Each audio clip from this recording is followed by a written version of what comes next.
when Princess Elizabeth and her husband, Prince Philip, in 1952 began their tour of the Commonwealth, and particularly through Kenya, she knew that her father was ill, but she did not expect that her father was close to death.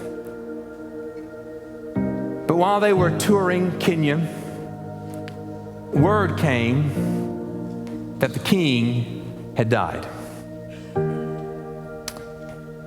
And when the king died, Princess Elizabeth instantly became Queen Elizabeth.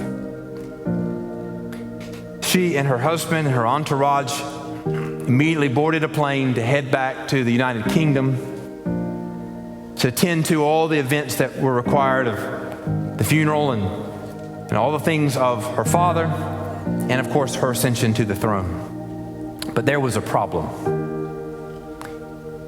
She had not packed mourning attire. She didn't have a black dress.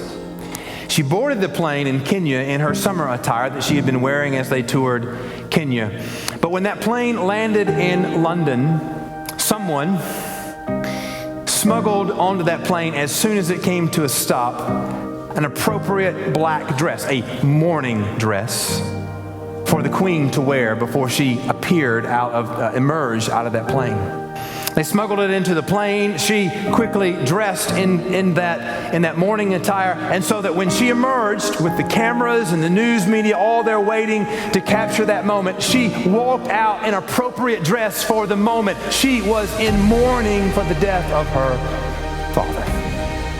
It's reported that ever since that event, so many years ago, the Queen never travels without mourning attire.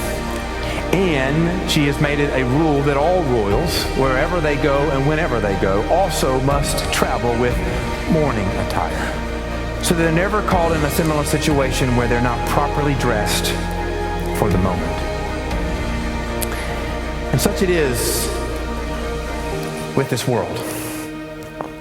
At any moment, at any time, you might be caught off guard, you may be expecting it, but the reality of it is you need to always have in your closet mourning clothes.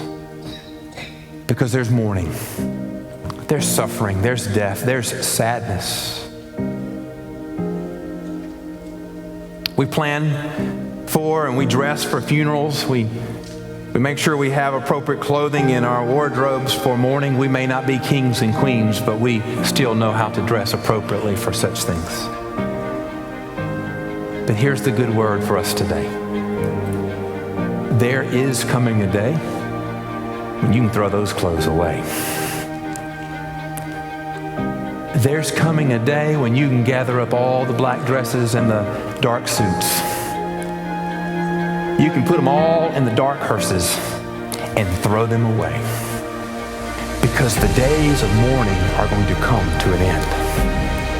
The days of putting ashes on our heads and black clothes on our bodies are coming to an end. We will trade those things in for clothes of praise. We will trade those things in for garments of praise as we celebrate the vengeance of God to bring about His perfect justice. We will celebrate being in the presence of God by the perfect saving grace of the blood of Jesus, and we will stand in His presence. No more weeping, no more crying, no more mourning, because the former things have passed away.